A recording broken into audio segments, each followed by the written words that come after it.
নমস্কার, তোমরা সবাই কেমন আছো? আশা করি অনেক ভালো আছো। আমিও অনেক ভালো আছি। চলে এলাম আজ একটি সম্পূর্ণ নিরামিষ রেসিপি নিয়ে। আজকের বানাবো কাঁচকলার কোপ্তা।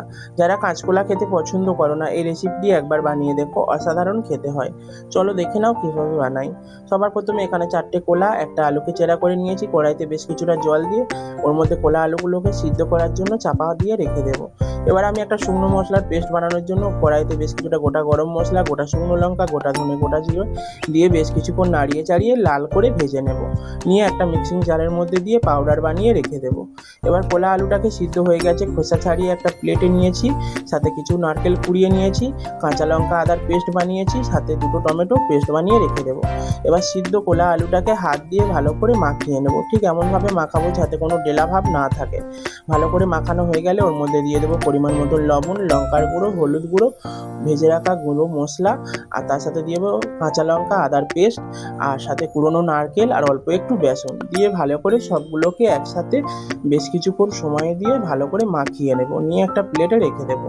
এবার আমি হাতে বেশ কিছুটা সাদা তেল দিয়েছি, দিয়ে কোপ্তার মধ্যেও দিয়ে দিয়েছি। এবার হাতের সাহায্যে ছোট ছোট একটা ড্রো কেটে নিয়ে গোল শেপ বানিয়ে কোপ্তাগুলোকে বানিয়ে নেব। একে একে সবগুলোকে এইভাবে বানিয়ে নিয়ে নেব। নিয়ে একটা প্লেটে রেখে দেব সাইডে। এবার আমি কড়াইতে বেশ কিছুটা সাদা তেল দিয়েছি। তেলটা গরম হয়ে গেলে ওর মধ্যে একে একে কোপ্তাগুলোকে দিয়ে কিছুক্ষণ সময় নিয়ে উল্টে পাল্টে লাল করে ভেজে নেব। কোপ্তাগুলোকে লাল করে ভেজে একটা প্লেটে সাইডে রেখে দেব। এবার তারপরে আমি কড়াইতে আরও বেশ কিছুটা সর্ষের তেল দিয়েছি। তেলটা গরম হয়ে গেলে ওর মধ্যে গোটা গরম মশলা, দুটো তেজপাতা, দুটো শুকনো লঙ্কা, গোটা জিরে ফোড়ন দিয়েছি। দিয়ে ওর মধ্যে দিয়ে দেবো আদা কাঁচা লঙ্কার পেস্টটাকে দিয়ে ভালো করে কিছুক্ষণ ভেজে নিয়ে আদার কাঁচা গন্ধটা চলে গেলে এবার আমি এখানে একটা মশলার পেস্ট বানাবো। যার জন্য নিয়েছি কিছুটা লবণ, হলুদ গুঁড়ো, কাশ্মীরি লঙ্কার গুঁড়ো, ধনের গুঁড়ো দিয়ে জল দিয়ে পেস্ট বানিয়ে নিয়েছি। এবার মশলার পেস্টটাকে ওই আদার পেস্টের মধ্যে দিয়ে বেশ কিছুক্ষণ নাড়িয়ে চাড়িয়ে মশলাটাকে কষিয়ে নেব। ভালো করে মশলাটা কষানো হয়ে গেলে ওর মধ্যে আমি দিয়ে দেবো টমেটো পেস্টটাকে দিয়ে আরও কিছুক্ষণ কষিয়ে নেব। টমেটোর কাঁচা গন্ধটা চলে গেলে ওর মধ্যে আমি এক বাটি দুধ অ্যাড করে দিয়েছি। দুধটাকে দিয়ে ভালো করে মশলাটাকে ফুটিয়ে নেব। ওর মধ্যে আমি আবারও এক বাটি পরিমাণ মতন জল দিয়ে দেবো।